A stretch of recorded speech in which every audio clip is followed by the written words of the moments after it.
Hello. Today I'm going to go through the history of editing and the importance of it as well as every aspect of filmmaking in general. Come on. Editing is creating meaning with more than one shot. It creates a narrative structure and creates meaning to the piece. Back around the 1890s, two brothers called the Lumiere brothers were the pioneers of filmmaking, the first big leap in moving images, filming their first footage in 1895 of workers leaving a factory. This was just one footage because that's what all they already had. Since then, they just had people filming in general things, no cut, no narrative point. They also believed that filmmaking would not have a future. During the end of the 1800s, a man named Georges Méliès was an illusionist, or a magician, you could say, and soon to be a filmmaker. His interest in the Lumiere brothers' work had grew massively, and then he eventually had his own movie camera. Now, during a shooting of a shot, his camera had jammed. This showed a cut in the footage, and this allowed him to put forward ideas of illusions and trickery in his films.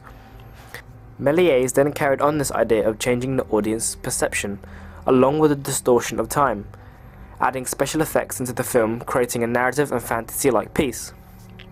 Unlike the Lumiere brothers, which was non-narrative, notable films of Georges Méliès would be A Trip to the Moon, Le Voyage dans la Lune. This style of filmmaking would be known in some way as mise-en-scène. Mise-en-scène is the aspect of design in a film or theatre. It's everything that is on the set, such as costumes, props, actors, the overall mixture of elements that complete a film. A visual storytelling. Méliès was the filmmaker that took editing to a whole new level. He was the first, before many, to do analog editing. There are two types of editing, analog and digital. We will come back to digital in a bit. Analog was cutting and sticking footage together by hand. Méliès' films had a sort of narrative style. However, it was fantasy and less structured. It was there to amaze the audience and be self-explanatory, whereas in 1903, The Great Train Robbery by Edwin S. Porter was created, which involved a narrative style that gave the audience more of a feel to the story. This then allowed the people of the public to commercially accept filmmaking, and also the launch of Western movie genre, Hollywood. And also, British silent films became vital because it was the birth of production storytelling and amazing narrations as well as the editing. Charlie Chaplin. Towards the 1912 to 1915, the film industry died down during the war era. The industry was abandoned, which picked up quite soon afterwards with Hollywood arriving, by a director called D.W. Griffith. He was known to be very imaginative and using editing techniques such as cross-cutting and flashbacks. It became known because of the unique way of editing. Let's just dive into this part of editing, which is now digital editing, and the many techniques of editing as well as its elements. I will be going back to the history in just a bit. Digital editing is using computers to put footage together and add effects, or any sort of editing. With digital editing comes more transitions between clips. It now allows people to merge clips together in a more clear and smoother way that looks essentially better.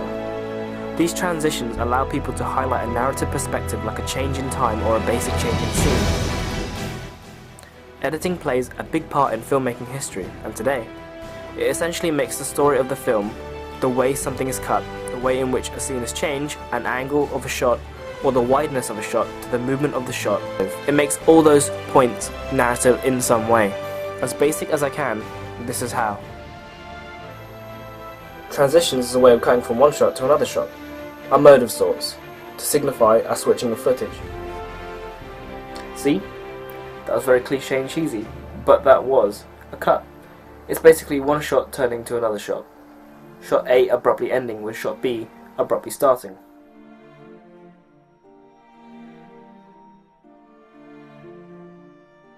Cross-cutting is a transition that involves jumping from one shot to the next shot, cutting back and forth quickly between two or more lines of action, indicating these all happening simultaneously.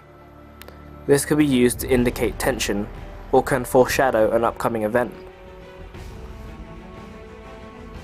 Pretty straightforward, right? And that transition that just happened there was called a fade. A visual transition between shots or scenes that appear on screen as a brief interval.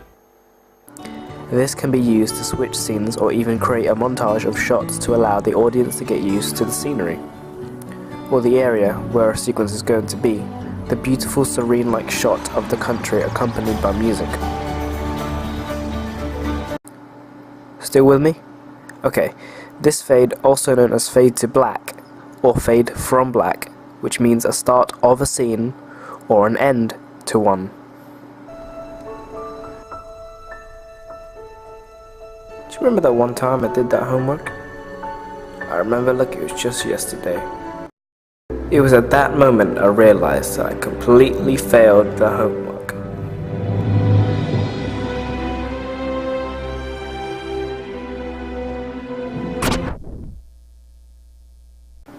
This one I'm about to show you is called an iris, which is essentially a shot that is visible on screen of a circle either closing down or opening up a shot, very common during the silent film era, Hollywood. You can argue that it's old-fashioned and no one really uses it anymore, however, it is still one of many known transitions in film. Just because it might not be used as often, it is still a transition to take in mind. This is called a match cut. It's joining two shots with a similar structure. A very good example, Hitchcock's famous Psycho, where it shows a shot of the drain as the water and blood spirals down and washes away, and then transitions to a shot of her lifeless eye, symbolizing the idea of her life being washed away down the drain. That's her gone. Whoa. Okay. On a lighter note, this next transition is called a wipe, commonly used in George Lucas's famous film Star Wars. It's used to show a passing of time in a scene. And here's a bunch of techniques in film, such as shots and angles.